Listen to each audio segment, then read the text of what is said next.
pessoal, estamos aqui em mais um podcast do Sem Roteiro. Estamos em Mangaratiba, no seminário da Secomp. Estou aqui com o Dr. João Bosco. Muito obrigado, João, doutor.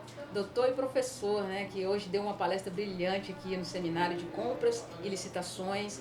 Doutor, o senhor que palestrou sobre o tema de contratação de escritórios de advocacia, né? Eu primeiro queria que o senhor se apresentasse para o público, né, falasse aí o currículo do senhor, que é invejável, e também começasse aí a falar só um pouquinho do tema que o senhor palestrou lá embaixo, para o nosso público que não pôde vir comparecer aqui ao seminário. Tá certo, muito obrigado pelo convite, me sinto honrado de participar desse podcast. Bem, eu tenho uma formação já de 20 anos de atividade jurídica, tanto no âmbito da advocacia privada, como também no âmbito da advocacia pública. Já estive na Procuradoria de Mesquita muitos anos atrás, já estive como procurador da Câmara Municipal de Nova Iguaçu durante 4 anos e agora estou como procurador-geral do município de Nova Iguaçu, que é realmente um grande desafio, né? Do ponto de vista acadêmico, eu fiz um mestrado muito novo, terminei o mestrado no ano 2007, então já sou aí há praticamente quase 18 anos mestre em Direito, tenho livros publicados, enfim.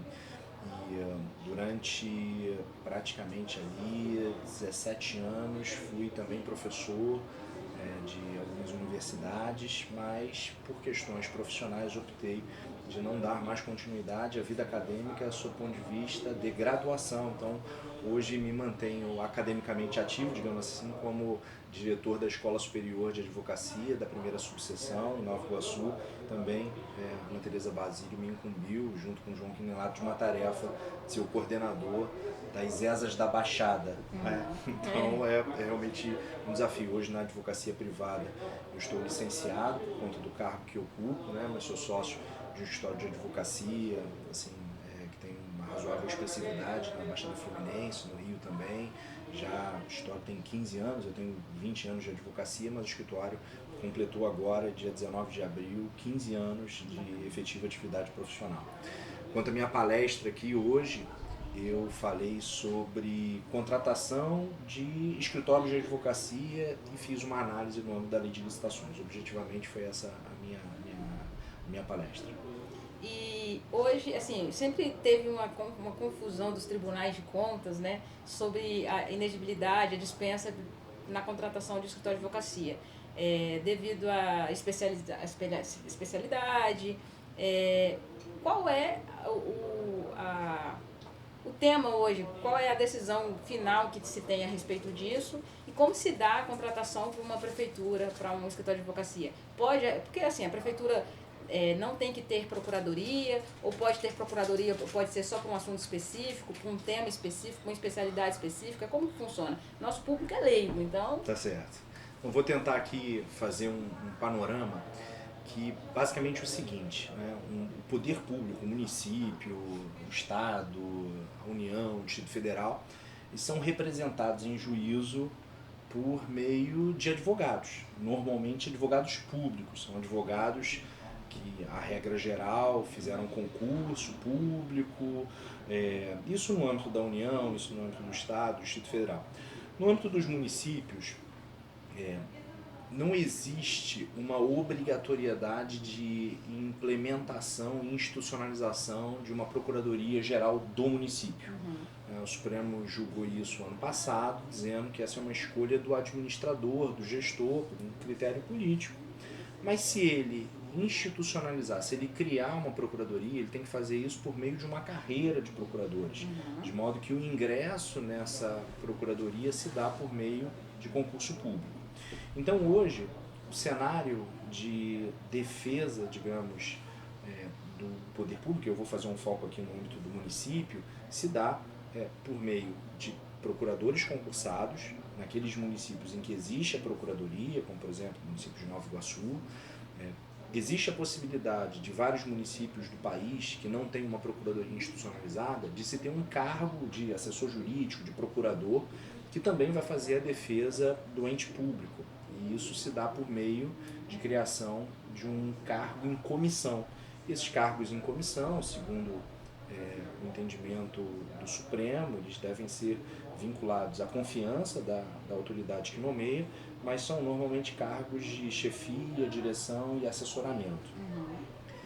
Existe a possibilidade também excepcional, além do concurso, além do cargo em comissão, de se ter, para determinadas situações mais específicas, de fato, licitação para contratação de escritório de advocacia. Então, por exemplo, é comum que as estatais, empresas públicas, sociedade de economia mista, eu vou te dar um exemplo aqui mais abrangente, por exemplo, o Banco do Brasil faz licitação para contratação de escritório de advocacia para fins de recuperação de crédito, de ativos, enfim. Então, é comum você ter licitação para contratação de escritório de advocacia, a despeito de toda a crítica que a OAB faça em relação a isso, enfim. Mas fato é que isso é permitido. E o que gera maior discussão, e acho que esse é um ponto central, é que as contratações públicas, elas normalmente são vinculadas a um prévio procedimento, a um prévio processo de licitação, em que se assegura critérios objetivos, uma competitividade, um julgamento objetivo.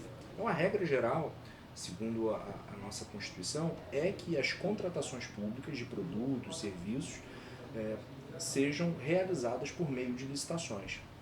Porém, a própria Constituição, ela permite que, em determinadas situações estabelecidas na legislação, haja a chamada contratação direta. E o que seria essa contratação direta? Um procedimento em que o poder público ele contrata, por exemplo, um serviço independentemente de um procedimento formal de licitação nos moldes previstos na lei, com ampla competitividade, enfim. A contratação direta, ela não dispensa um procedimento administrativo formal, ela não dispensa a necessidade de indicação de motivos, enfim. Mas ela é um negócio mais objetivo, né? Mais rápido, enfim. E essas hipóteses de contratação direta, assim chamadas, elas têm basicamente três hipóteses. Existe a chamada licitação em que ela é dispensável, você tem uma licitação que ela é dispensada e você tem uma licitação que é dita inexigível. São as hipóteses de contratação por dispensa, por inexigibilidade e por uma contratação em que a licitação ela é dispensada por explícita previsão normativa. E como se dá essa questão da contratação direta no contexto de um escritório de advocacia ou de um advogado? Bem, nessas situações, o poder público, ele, observado determinados requisitos, que eu já vou aqui explicar, ele pode realizar a contratação de um escritório de advocacia por inexigibilidade de licitação. E aí a grande questão é, essa inexigibilidade é uma contratação direta, ou seja, não tem um procedimento de licitação em que tem ampla competitividade, concorrência, por exemplo, mas a questão é possível que um prefeito, por exemplo, de uma determinada cidade, ele contrate um escritório de advocacia por inexigibilidade de licitação? Resposta sim, é perfeitamente possível, a legislação prevê. O grande ponto é quais são os requisitos necessários para que essa contratação ela se consolide. O Supremo Tribunal Federal, ano passado, por exemplo, julgou um recurso extraordinário, que é o recurso extraordinário 65-6558, e que gerou o chamado tema 309, em que ele estabeleceu a constitucionalidade dessas previsões normativas de contratação direta. Falava ali especificamente da Lei 8666 de 1993, mas isso também vale, né, para a nova Lei de Licitações. Então o Supremo estabeleceu o seguinte: é possível a contratação direta por meio de inexigibilidade de licitação de escritório de advocacia? A resposta sim, é possível. E aí o Supremo julgou isso nesse recurso extraordinário. Existe relatado pelo ministro Dias Toffoli. Existe também um outro precedente, que é a ADC 45, que não foi julgada no mérito, mas o voto do ministro Roberto Barroso é um voto muito importante na ADC 45. E até tem um julgado de 2014, que é o inquérito 3074, em que também o Barroso estabeleceu ali naquela situação quais são os requisitos. De maneira muito objetiva, o Supremo entende que é possível a contratação por inexigibilidade de licitação, desde que observados esses seguintes requisitos. Em primeiro lugar, que haja um procedimento formal com a justificativa do gestor, então que ele tem que apresentar os motivos pelos quais ele quer contratar aquele escritório de advocacia ou aquele profissional. Aí neste caso, cortando aqui rapidinho, neste caso, por que os servidores ali, no caso, sejam eles concursados ou comissionados, talvez não possuem expertise naquele tema e por isso que ele precisa contratar. Esses são os dois fundamentos subsequentes, os dois requisitos perfeito. subsequentes. Não, perdão, então é um primeiro requisito, é um procedimento formal. O segundo requisito em que o Supremo vem exigindo é a chamada notoriedade da especialização, é uma notória especialização. E o que significa dizer isso? Que é permitida a contratação do escritório de advocacia naqueles casos em que o escritório ele tem uma certa reputação, ele tem uma experiência prévia, cujos sócios têm uma estrutura de referência, tem publicações, Sim. tem uma estrutura, equipamentos, histórico de sucesso, atuação em casos relevantes, enfim. Então, além do procedimento administrativo, se tem a notável especialização. É imprescindível também que se tenha a chamada singularidade. Esse talvez seja um dos requisitos mais polêmicos, porque a Lei 8666 ela exigia a singularidade como requisito para a inexigibilidade. A Lei 14.133 ela não diz explicitamente a respeito da singularidade. Não é? E a própria uma revisão, uma alteração que houve no ano de 2020 no Estatuto da OAB, diz lá expressamente, o artigo 3º-A, que os serviços advocatícios são técnicos e singulares pela própria natureza quando houver uma notoriedade da especialização daquele escritório de advocacia. Então, veja bem, antes a lei dizia que a singularidade ela era uma exigência, hoje a nova lei não diz isso expressamente. A despeito de não prever explicitamente, a jurisprudência do STF e dos próprios tribunais de contas, mesmo reconhecendo que não está lá explicitamente a singularidade, vem exigindo. E afinal, o que seria essa singularidade? Bem, se essa notável especialização diz respeito a um aspecto mais subjetivo da capacidade técnica daquele escritório de advocacia, de conhecimento, de reputação, de história, a singularidade ela diz respeito ali à prestação do serviço. Aquela causa ela é uma causa complexa, ela é uma causa que foge do padrão comum, ou ela é rotineira do dia a dia daquele órgão, da procuradoria. Então, por exemplo, já há pacífico entendimento do Tribunal de Contas no sentido de não ser possível a contratação de escritório de advocacia para conduzir execução fiscal, ali, que esse é um papel privativo da Procuradoria. Apenas a Procuradoria poderia realizar a inscrição do crédito tributário e assim promover a execução fiscal. Mas tem determinadas ações que são muito sofisticadas, muito complexas.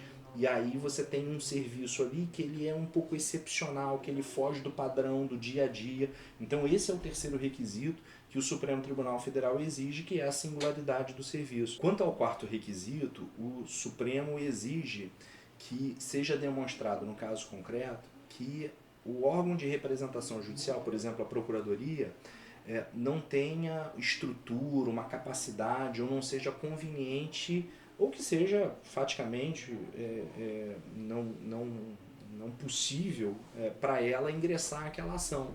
Existe até às vezes uma justificativa muito prática, não é, que a Procuradoria ali já está tão sobrecarregada com as demandas do dia a dia, seja por meio da condução de processo de execução fiscal, seja na atividade consultiva em relação aos agentes públicos que prestam assessoria por meio das secretarias, a atuação em licitações de contratos, que elas ficam tão sobrecarregadas, as procuradorias e os procuradores, que o gestor ele entende que aquela ação especificamente, diante da relevância dela, do volume financeiro que poderia trazer em benefício do município, que seria prudente, necessário que houvesse a contratação para aquele tipo de ação, dada a singularidade, não é, a capacidade do escritório, mas respeitando a história da Procuradoria, mas que ela não teria ali talvez uma certa celeridade, não seria muito profícuo, proveitoso para que ela conduzisse esse processo. E o último requisito, o quinto requisito, não é o requisito a respeito de que o preço tem que ser compatível com o mercado. Isso é aferido, não talvez com uma comparação com outros escritórios de advocacia, e sim uma comparação com outros contratos de honorários que já foram firmados por aquele escritório prestando serviço, por exemplo, para outros municípios. Então imagina um escritório de advocacia que atua num determinado nicho, complexo, singular, em que ele já prestou serviço para, por exemplo, 10, 15 municípios. Bem, basta que ele comprove que aquele valor ali, desde que razoável, proporcional, tenha sido utilizado como parâmetro naqueles outros municípios, e no próximo município que ele vai apresentar ali o contrato de honorários está justificado que é um preço do mercado, repito, não comparando com outros escritórios, mas comparando com serviços antecedentes. E por que essa questão da justificativa do preço ela é importante? Porque a essência da contratação de um escritório de advocacia pela chamada inexigibilidade, que é uma contratação direta, ou seja, sem licitação, ela se dá, no meu modo de ver, porque não é possível se construir ali critérios objetivos de um julgamento. Não tem como você colocar que escritórios vão concorrer entre si para atuar num determinado caso concreto. Na verdade, a inexigibilidade ela se dá pela chamada inviabilidade da competição. Não tem como você competir, porque não tem um critério objetivo. Então, isso faz com que, na prática, pela ausência de possibilidade de apresentação de critérios objetivos para um julgamento de uma melhor proposta, o gestor, desde que justificadamente e cumprindo aqueles requisitos que eu informei do Supremo Tribunal Federal, ele vai ter uma certa discricionariedade, uma certa confiança em relação àquele escritório de advocacia. Muita gente até diz, mas essa relação de confiança ela se dá entre o advogado particular e eventualmente um advogado pessoa física. Não, às vezes as pessoas jurídicas, por meio de seus representantes, estabelecem elos de confiança, de credibilidade também com o escritório de advocacia. Não Sim, é? Por trás eu não conhecia o senhor, mas eu já confiava no escritório do senhor. Pois é. Isso então, essa é uma questão importante. Então, na inexigibilidade, na relação de confiança também que o gestor ele deposita num determinado advogado ou numa determinada num escritório de advocacia que presta esse serviço. Então, objetivamente, são esses os 5 requisitos que o Supremo Tribunal Federal exige para a contratação de escritório de advocacia por inexigibilidade, ou seja, um procedimento formal, a notória especialidade, a singularidade do serviço, a impossibilidade da advocacia pública de prestar serviço, a procuradoria e a questão do preço compatível com o mercado. O grande problema, e esse é um tema que eu acho que vale a pena aqui esclarecer, diz respeito à questão do estabelecimento dos honorários advocatícios. Eu ia perguntar, né? O Tribunal de Contas, eu vi uma notícia esses dias que o Tribunal de Contas não poderia fiscalizar contratos de honorários de escritórios de advocacia, né? É óbvio, porque você que coloca o preço no seu serviço. Sim. E aí o preço de mercado, você não pode comparar o seu preço com o preço do colega. Cada um tem sua especialidade, cada um sabe o que investiu na própria carreira, né? E aí, como o doutor mesmo contou aqui, é o preço praticado pelo próprio escritório. Sim. E aí, às vezes, o tribunal não tem esse parâmetro. Então, ele não pode... Como é que faria se porventura houvesse uma impugnação por parte do tribunal ou de outra pessoa ali que impugnasse essa inexigibilidade? Eu acho que esse é talvez um dos temas mais polêmicos, assim, a fixação de honorários advocatícios e o controle exercido pelo Tribunal de Contas e por outros órgãos de controle, Ministério Público também, que exerce um papel relevante, o Tribunal de Contas também exerce um papel bastante relevante sobre isso, mas o que o tribunal estabelece é que, sim, é possível a fixação de honorários, só que o tribunal, isso depende muito de cada tribunal, né? Por exemplo, tribunal de Contas do Estado do Rio de Janeiro já tem alguns precedentes, por exemplo, inclusive formulados a título de consulta, tem julgados relatados pela conselheira Mariana Montebello, em que ela até permite a fixação de honorários advocatícios, né? O tribunal endossou essa tese da conselheira Mariana, a título de honorários de êxito, com fixação de cláusulas quota-lite. Então, isso é uma coisa importante. O grande problema é que são os critérios para estabelecer esses honorários com cláusula quota-lite. Por que isso? E aí tem uma certa rigidez do Tribunal de Contas sobre isso, e talvez isso até afaste, digamos assim, escritórios de advocacia interessados na prestação do serviço. Por que isso? Porque, por exemplo, tem algumas questões interessantes. O Tribunal de Contas, por exemplo, estabelece que os honorários advocatícios preferencialmente devem ser estabelecidos em faixas remuneratórias, né? Que tem que ter uma justificativa, o motivo pelo qual você está cobrando aquele determinado valor. Se for em relação a percentual, o Tribunal de Contas, por exemplo, aqui do Rio, estabelece que deve haver um teto máximo de precificação. Então isso poderia gerar um certo desinteresse dos escritórios de advocacia, até porque o mercado já estabeleceu um entendimento no sentido de que a cláusula quota-lite ela poderia ser estabelecida em percentual, mesmo que isso trouxesse um volume financeiro extremamente importante para o escritório de advocacia. Então me parece que os tribunais de contas estão assim, criando exigências que não foram estabelecidas pelo Supremo Tribunal Federal. Né? O Supremo só falou que os honorários devem ser compatíveis com o mercado. E aí vem o Tribunal de Contas, por exemplo, do Rio, tem conselheiros brilhantes, enfim, ali, e eu tenho todo o respeito ao Tribunal de Contas do Estado do Rio de Janeiro, mas o tribunal começa a estabelecer ali critérios mais no pormenor, critérios ali mais específicos, que o Supremo não estabeleceu esses critérios. Então, parece, isso é possível discutir, que eventualmente essas decisões de tribunais de contas que estão limitando, digamos assim, a atuação do gestor público, do prefeito, na contratação por inexigibilidade, talvez até descumprindo a decisão judicial fixada pelo Supremo Tribunal Federal no tema 309.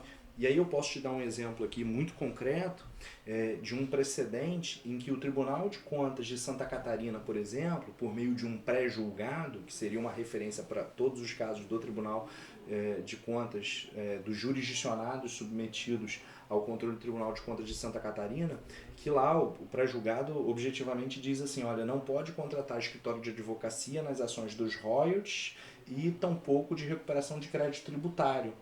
Mas o Supremo diz que pode, desde que atendidos determinados requisitos. E aí eu vi recentemente uma decisão monocrática do ministro Dias Toffoli, em que ele suspendeu o conteúdo desse pré-julgado e restabeleceu a eficácia dos contratos de honorários firmados entre o escritório e com os respectivos municípios. Então, ali no precedente de Santa Catarina, já tem uma questão importante de uma intervenção do Supremo Tribunal Federal estabelecendo limites de atuação e o controle exercido pelo Tribunal de Contas. Mas, por exemplo, o Tribunal de Contas da União já julgou em alguns casos, inclusive relativamente recentes, que é algo que é muito comum na prática dos advogados, que é separar os honorários, por exemplo, contratuais ou eventualmente ali, o de sucumbência ele tem direito à integralidade, do chamado destaque dos honorários.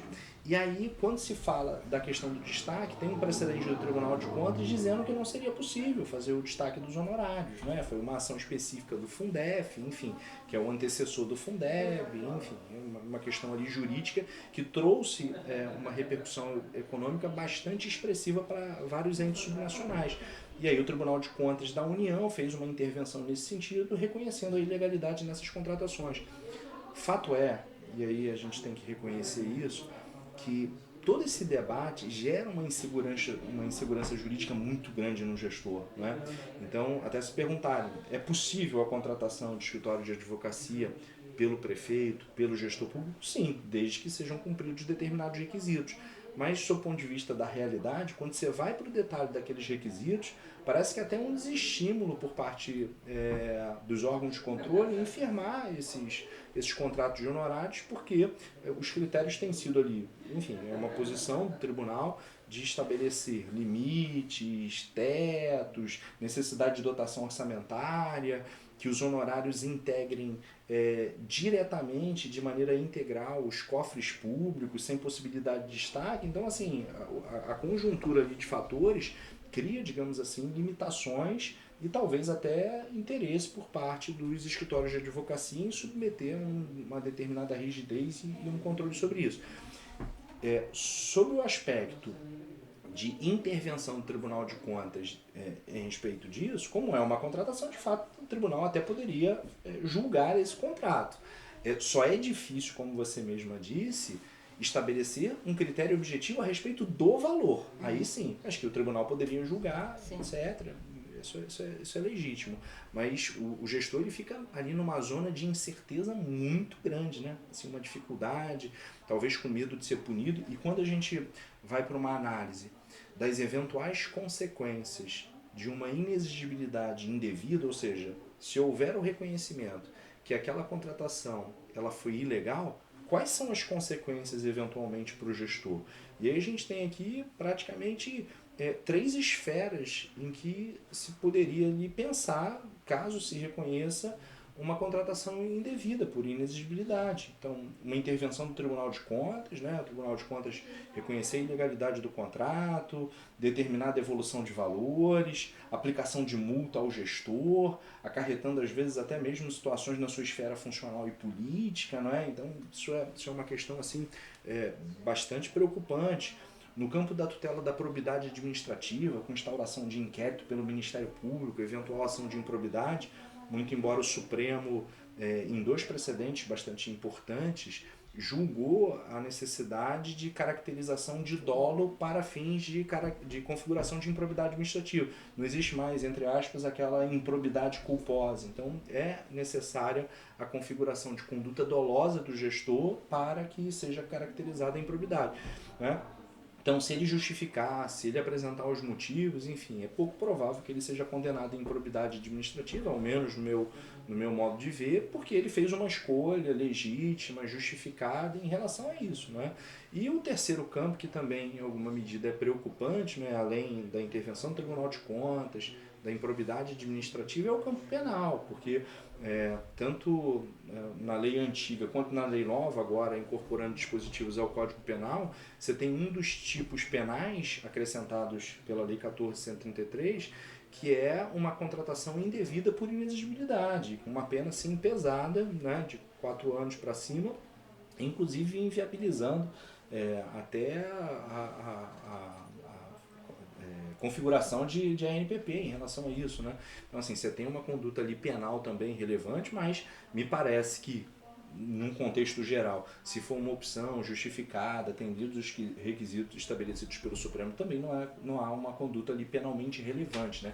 Mas, de fato, quando você fala para o gestor que ele pode responder perante o Tribunal de Contas, que é possível a intervenção do Ministério Público. E, além disso, tem a justiça penal, né? Então, assim, será que ele vai se sentir confortável? Até o próprio escritório também fica... O próprio escritório vai ter ali um certo temor, enfim. Então... E o próprio escritório, que é um escritório de advocacia, não pode te dar a garantia para ele. Então... Pois é. E ele fica numa situação muito, muito delicada, né? Recentemente eu escrevi um artigo, né, de tempos em tempos ali, eu escrevo para um jornal que já tem mais de 100 anos, chamado Correio da Lavoura, muito me orgulho de escrever para esse jornal, e meu último artigo no Correio foi sobre os órgãos de controle. E uma das questões que eu falei sobre os órgãos de controle é que os administradores, eles quase que têm um pavor dos órgãos de controle, né? Uma situação assim, como, né, às vezes muitos gestores pensam ali na figura do grande irmão, do livro 1984, George Orwell e tal, de pensar assim, caramba, estão me vigiando, tudo. É um certo exagero, mas é preciso reconhecer que o gestor ele fica numa situação ali muito desconfortável, com medo, com uma configuração de uma espécie daquilo que a literatura vem chamando de direito administrativo do medo. e que esse direito administrativo do medo gera tanto pavor no gestor que caracteriza uma outra expressão muito corriqueira, né, em que a literatura também chama, que é o apagão das canetas. Ele fica com medo de tomar uma decisão porque ele tem medo do impacto pernicioso que aquela decisão poderia acarretar na esfera jurídica dele, né? Seja no campo do Tribunal de Contas, no campo do Ministério Público ou quem sabe no campo penal, e aí ele prefere não decidir e às vezes essa inação decisória gera um prejuízo para o poder público, né? Enfim. A ação pode gerar um prejuízo porque ele agiu e o tribunal ainda não tem uma decisão acertada sobre o tema. Pois é. Mas a inação também gera uma consequência. É um desafio, assim, eu costumo brincar e falo isso assim com alguns amigos que são políticos, são prefeitos, enfim, e falo isso com os meus amigos de uma maneira geral. Se é difícil administrar a sua casa com filhos, com marido, com mulher, você administrar ali, fazer compras, imagina você administrar uma cidade. É verdade. Então é um desafio. Tem que ter coragem, né? É verdade. E o povo ainda exige muito, a gente exige muito, né? Doutor, eu só tenho a agradecer, foi uma aula aí. Gente, esse foi mais um Sem Roteiro. Doutor, quer deixar o senhor falou que está licenciado, mas se quiser deixar o site do escritório. Tá bom. Eu sou sócio do escritório João Bosco Filho Advogado, sou procurador-geral do município de Nova Iguaçu, mas aí eu falo aqui mais especificamente da minha rede social, para quem quiser me seguir lá na rede social, que é j.bosco.filho, né? Isso, eu tenho um nome muito grande, né? Meu nome é João Bosco Von Held Gonçalves de Freitas Filho. Sim. Mas academicamente, profissionalmente, eu sou João Bosco Filho. Então se der um Instagram, Google lá, no meu Instagram, j.bosco.filho, João Bosco Filho, vai ser um prazer segui-lo, enfim. Então, muito obrigado aqui pela generosidade, pelo bate-papo, pela conversa, espero ter contribuído aqui. Nossa, foi uma aula, essa aula aí, gente. O pessoal pagou caro para estar aqui, para dar essa aula aí que vocês tiveram de graça.